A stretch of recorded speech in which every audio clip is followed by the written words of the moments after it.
Olá pessoal, tudo bem? Me chamo Rubem Júnior e nesse vídeo nós vamos tratar do assunto API First. Você conhece? Você usa?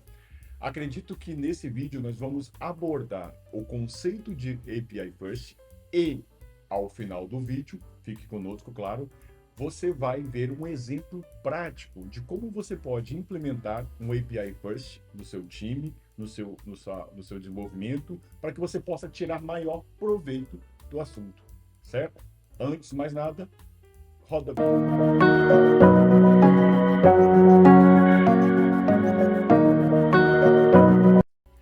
Bom, pessoal, API First é um dos designs mais interessantes que nós temos na área de desenvolvimento. Quem aí já não teve o seguinte problema? Imagina o seguinte: hoje, com a arquitetura de microserviço, a arquitetura em camadas, nós temos a necessidade das camadas se comunicarem, ok? Bom, e essa comunicação, ela precisa ser eficiente, ela precisa ser uma comunicação precisa. Por quê? Porque quando você, por exemplo, começa a desenvolver a camada de back-end, beleza? E aí o time ele está desenvolvendo, está fazendo, quando ele termina, ele vai fazer a sua entrega e essa camada precisa falar com as camadas acima, a camada de BFF e a camada de front-end. Porém, para que essa comunicação aconteça, é necessário que algumas regras sejam respeitadas, tá? A essas regras, damos a ela nome de APIs. APIs nada mais é do que contrato, tá?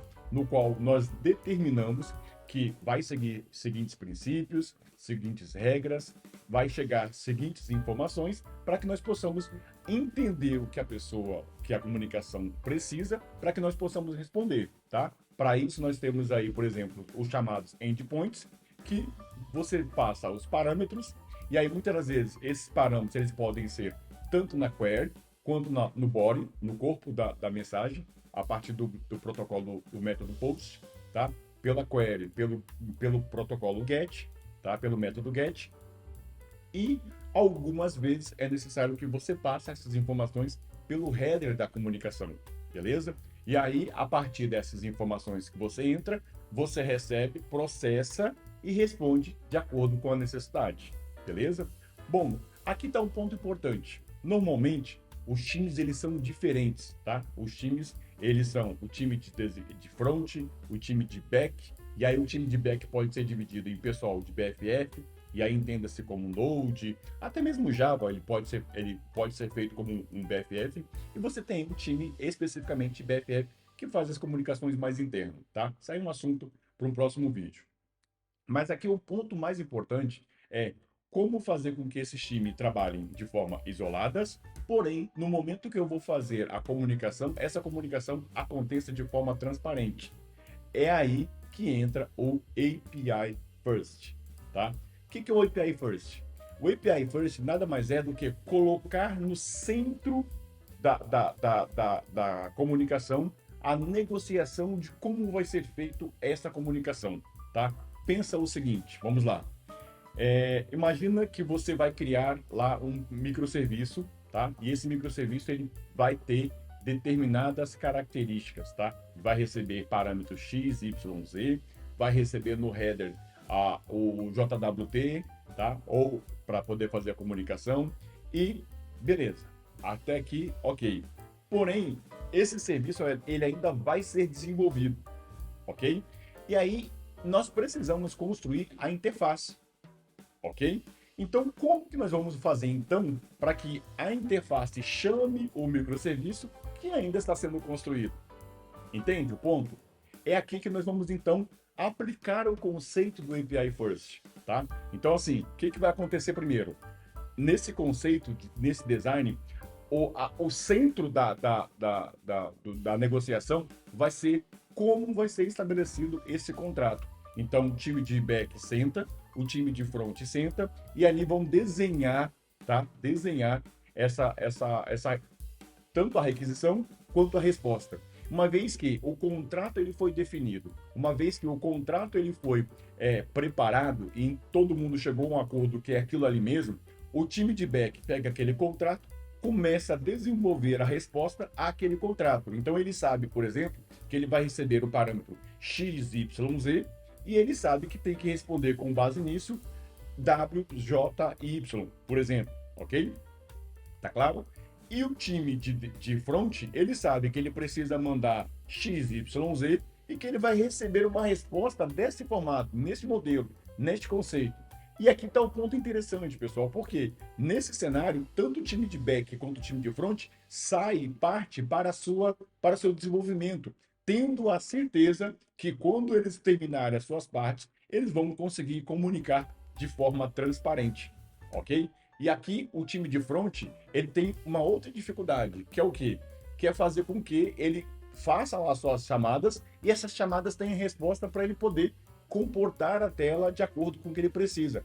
E aqui que entra o grande lance do API First. Se você tem lá, por exemplo, o contrato pré-definido, você pode construir stubs de resposta, então stubs de rebatimento, que você vai efetivamente fazer a chamada e ele vai te responder algo mocado, tá? Para quem não sabe o que é mocado, é algo pré-determinado, é algo fixo. Então, por exemplo, um ponto interessante do API First, um ponto interessante aqui no uso da ferramenta, é que você pode, por exemplo, passar parâmetros diferentes e mudar respostas para que você possa verificar comportamentos da sua tela, tá? Nós vamos, na sequência, fazer um exemplo prático e eu vou te mostrar como você pode criar stubs, certo?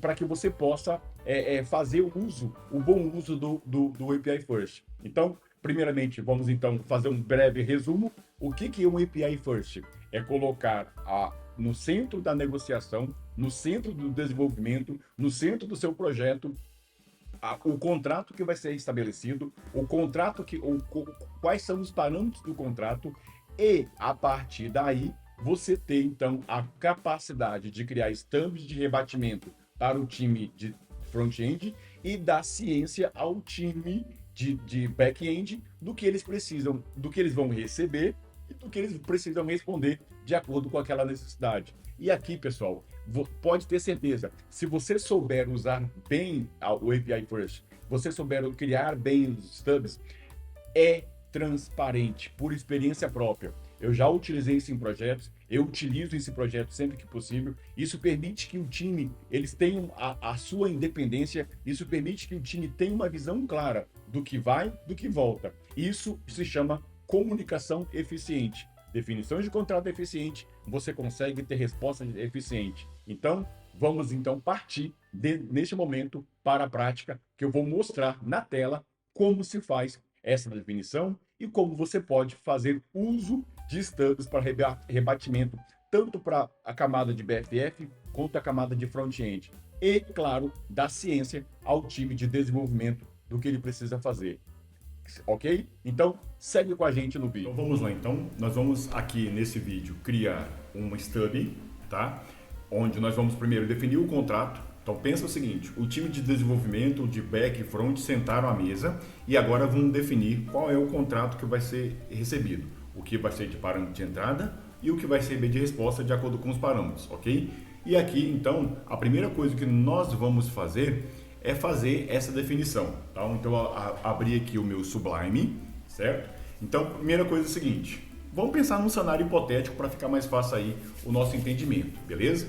Então, nós vamos fazer um endpoint no qual nós vamos receber um parâmetro, certo? E a partir desse parâmetro nós vamos responder os dados de um cliente. Então, pensa o seguinte, nós vamos botar ali, por exemplo, cliente /1, ele vai responder o cliente com as informações do cliente 1, cliente /2 responder a informação do cliente 2 e cliente /3 responder os dados do cliente 3. Então, aqui na minha tela aqui, vocês estão vendo o meu Sublime, vamos definir aqui o seguinte, um JSON, e aqui para facilitar, eu vou já salvar aqui, vou até criar uma pastinha aqui chamada First, API First, beleza?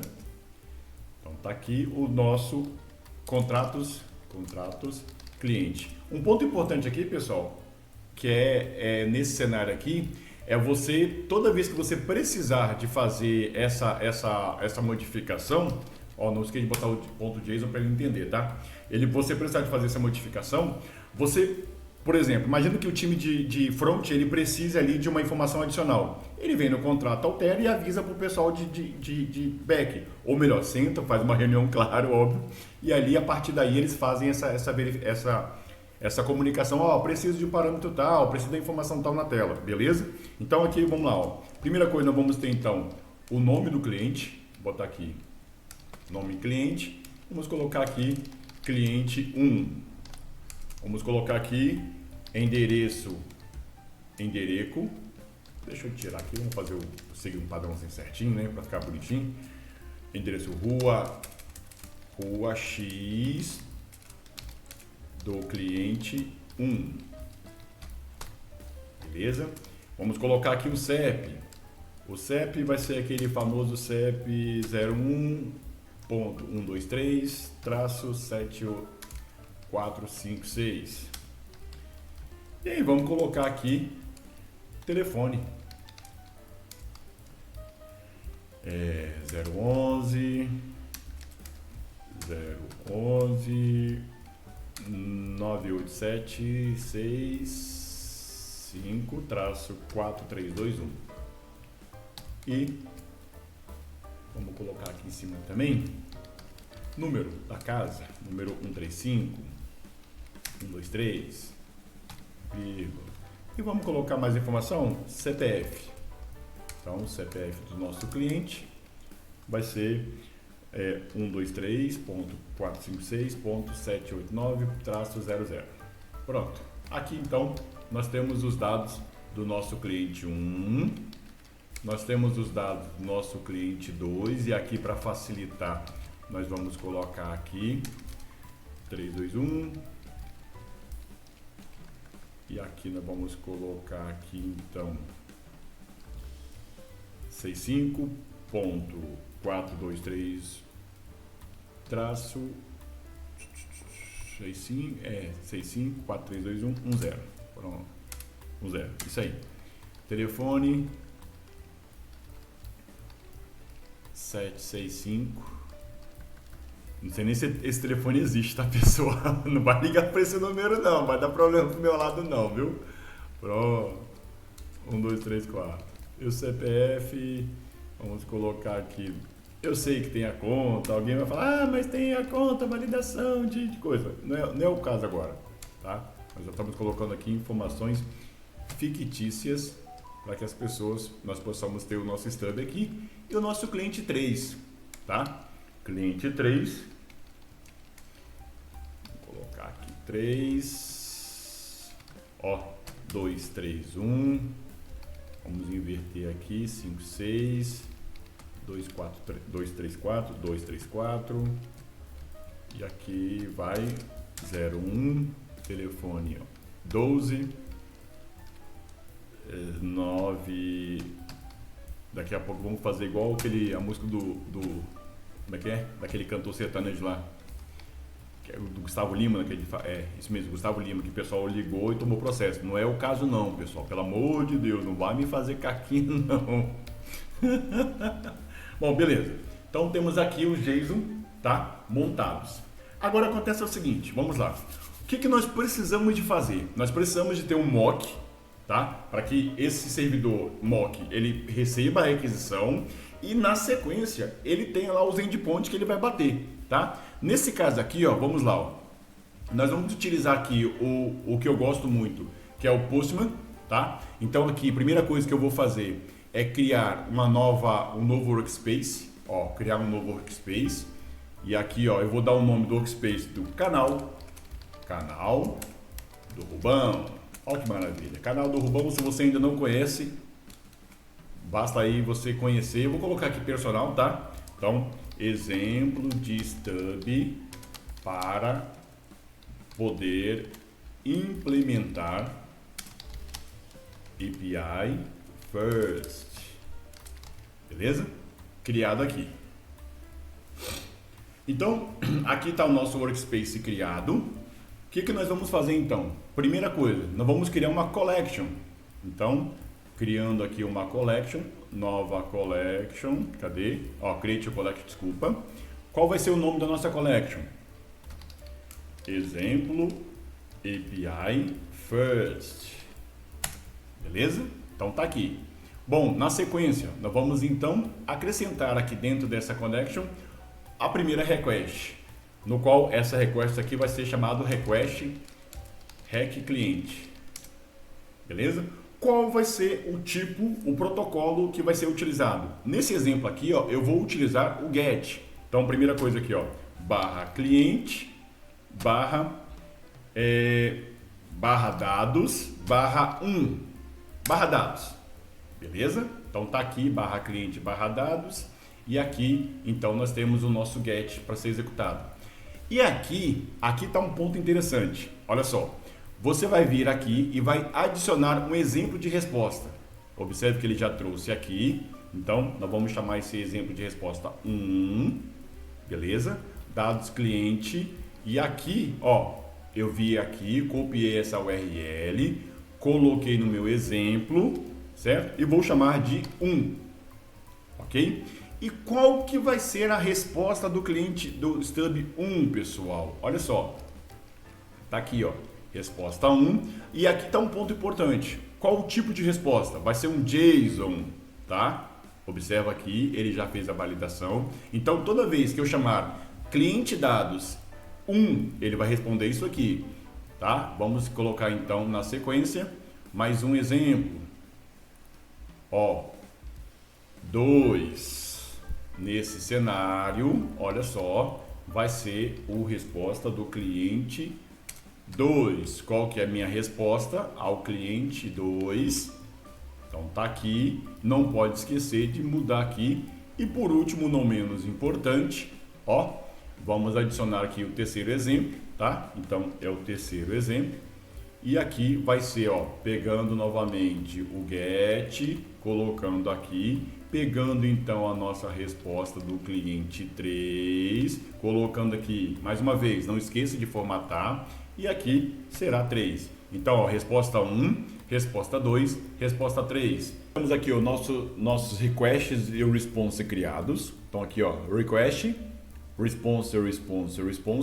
Uma coisa importante, pessoal, olha só, que eu esqueci, para não esquecer, volta aqui, ó, e coloca a resposta, tá? Do seu response, status code 200, beleza? Request status code 200 e status code 200. Tá? Antes que eu esqueça aí, e você também não pode esquecer dessa, é o tipo de resposta. Você pode retornar 200, 500, fazer a simulação de erro, ou seja, você pode, vamos fazer aqui, ó, até um aqui, ó, vamos adicionar um novo exemplo aqui, e o exemplo 4, vamos chamar esse cara de 4, e vai ser 4, status code 500, internal erro. Beleza? E qual vai ser a resposta? Um JSON. Vamos colocar aqui então, ó. Vamos voltar aqui no nosso sistema aqui. Vamos colocar aqui erro servidor fora do ar. Beleza? Então tá aqui a nossa resposta que nós vamos enviar caso a opção seja 4. Beleza? Bom, vamos salvar então, não pode esquecer de salvar as suas alterações, beleza? Salvo, todo mundo salvo. Agora está o ponto, nós precisamos criar o nosso servidor de mock, e observe que aqui no Postman nós não estamos visualizando a opção mock. Nesse caso aqui, nós vamos aqui em configuração de workspace, vamos setar, olha aqui, para que o mock serve, a opção mock serve seja exibida. Uma vez que nós fomos setados, o que nós vamos fazer aqui então? Create mock serve, beleza? E nós temos duas formas de criar. Nós podemos criar um mock serve parametrizado e nós podemos criar um mock serve usando o nosso workspace, tá? Usando o nosso collection. Nesse cenário aqui, ó, nós vamos optar por criar usando o nosso collection. Tá aqui. Qual que será o nome do nosso servidor? Rubão Server, beleza? E aqui vamos mandar criar. Bom, ele criou o nosso servidor. Então, o que você vai precisar de fazer agora? Nós precisamos de acessar esse servidor, beleza? Para isso, ó, copiar o URL. Então, você vai abrir aqui o seu browser. Ó, você vai abrir aqui o seu browser e vai colocar essa URL. Dá um Enter. que aconteceu aqui? Ele vai te mostrar, ó, erro tal, mas esse é um erro bom, deixa quieto. O que nós vamos precisar de fazer aqui agora, pessoal? Volta aqui nas nossas collection, vamos pegar aqui então esse endpoint aqui e vamos mandar bater aqui, ó, endpoint cliente dados. Observe, se você coloca direto, o primeiro response é o que vai ser sempre respondido, tá? Então, o primeiro response vai ser o primeiro a ser respondido. E aqui, como é que eu faço então para poder pegar os demais, ó? Eu preciso alterar, ó, 2, ó, vamos ver aqui, 1, cliente 1, 2, cliente 2, observa aqui, ó, deixa eu dar um maisinho aqui, ó, 2, 3... E o 4, pessoal? O 4 deu erro. E aqui uma coisa interessante, olha só, vamos lá, F12 aqui no browser. Quando eu dou aqui, ó, o 4 novamente, olha aqui a requisição. Qual é o status code de resposta? 500. E qual foi a resposta? Então você consegue juntar o time de front e falar, pessoal, quando der erro vai vir esse tipo de erro. E aqui o pessoal de front já consegue se preparar. Vamos lá, vamos testar aqui o código 1. Observe que legal, ó, bateu aqui, a resposta veio. E aqui na requisição, ó, no response, lembrando que aqui nós estamos falando da aba network, tá? Do F12, network. Você vê a chamada que foi feita e você vê a resposta que gerou e o tipo de resposta que foi dado. Beleza? Pessoal, isso é extremamente útil para que você possa ter uma comunicação efetiva entre as camadas. Vamos aqui o nosso... Bom, pessoal, então chegamos ao fim desse vídeo. Espero que você tenha gostado. Espero que você tire o maior proveito sobre o API First, ok? Espero que o exemplo do vídeo que nós demos aqui seja útil para você. Claro, se você chegou até aqui, você se interessou pelo assunto, compartilha o nosso vídeo. Se você não é inscrito, se inscreva. Curta, comenta e compartilha, beleza? Para que nós possamos produzir cada vez mais conteúdo de qualidade. Eu acredito que esse vídeo ele vai ajudar não somente você, mas a todas as pessoas que têm necessidade de fazer uma comunicação mais efetiva. Obrigado pelo estar aqui conosco e até o próximo vídeo.